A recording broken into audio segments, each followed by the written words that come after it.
What's up guys, Houndish here with just a quick Destiny 2 update. I want to talk about a few interesting things worth taking note of, including a whole bunch of new classified items in the database, an update to the gear coming in the Prestige raid, which I'll talk about in a moment, the exotic quest for Legend of Acreus, as well as some community speculation about a possible exotic quest popping up soon, so let's get into it. First of all, following the recent patch to Destiny 2, inside of the database, there are a whole bunch of new classified items. All of them have the description, keep it secret, keep it safe. Many of them actually have gear rarity, so there are a lot of common ones, which is really interesting. I don't know whether that's just a placeholder. There are also more than 40 legendaries listed, and a whole bunch that don't actually have a rarity at all. But the fact that these popped up after the recent patch definitely indicates that this is stuff coming in future content for the game. I mean, if you take those 40 legendaries, there is the Iron Banner, and possibly hard mode weapons for the raid that'll be coming. So for Iron Banner, that would be at least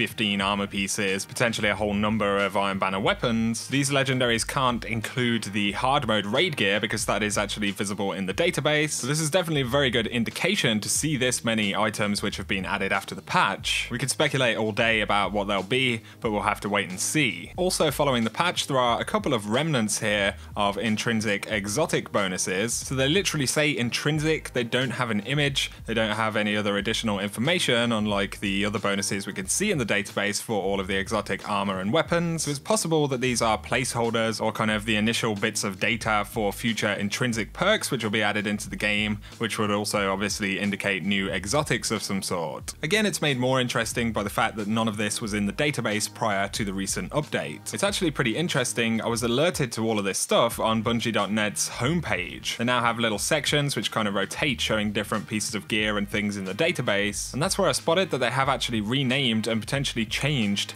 the hard mode gear for the Leviathan raid. So the previous set that was unobtainable has actually vanished, and now we have the Emperor's Agent set for the Hunter, the Emperor's Minister set for the Warlock, and the Emperor's Champion set for the Titan. So on screen right now you can see the Hunter's gear, and interestingly the Hunter cloak has the line, "My gift to the Hunter with Gaul's cunning." So it's pretty interesting that they directly kind of refer to Gaul. There is the Emperor's Minister set, which is the Warlock stuff, various descriptions on these as well. One of them reads, "For the Warlock possessed of Gaul's wisdom." The Emperor's Champion set for the Titan has some interesting descriptions as well. The helmet says, "Looking for a quiet place to watch the end of the world." And the class item once again refers to Gaul, "A gift for the Titan with Gaul's strength." So it's interesting that they changed these up. They even changed the descriptions. Of course, what we saw previously could have been very old versions. There's definitely very interesting lore and stuff on these pieces of gear. I wanted to briefly mention something about the Legend of Acreus quest. So you have to collect the Emperor seals. That was previously a bugged section of the quest. That's now been fixed, so people have actually completed this section of the quest. They've unlocked all of the bonuses on the Legend of Acreus, which is what the quest is actually for. But there is a final stage called Always a Hero. Return once more to the Leviathan and complete the raid on Prestige difficulty. And as I said, this actually takes place after you've unlocked all of the bonuses for the weapon. So it looks like there will be a final reward even after you've unlocked everything for the weapon. Inside of the database, there is a weapon ornament called the Emperor's Pleasure for the Legend of Acreus, which kind of turns it white, which is really awesome. So it seems likely that you'd get this ornament from completing that quest, but considering how much work you have to do to unlock the bonuses and then to return to the Prestige version, I definitely hope that there was something else in there as well. Maybe a ship or at least an emblem or something like that would be pretty cool. Also, on the subject of exotic quests, there's been some speculation that there will actually be an exotic quest pop up this week on the 7th of October. There have been a number of Reddit posts about this. A user called Kill actually posted, and essentially the 7th of October was the date during the Taken King where the first Firewall mission, which was the first part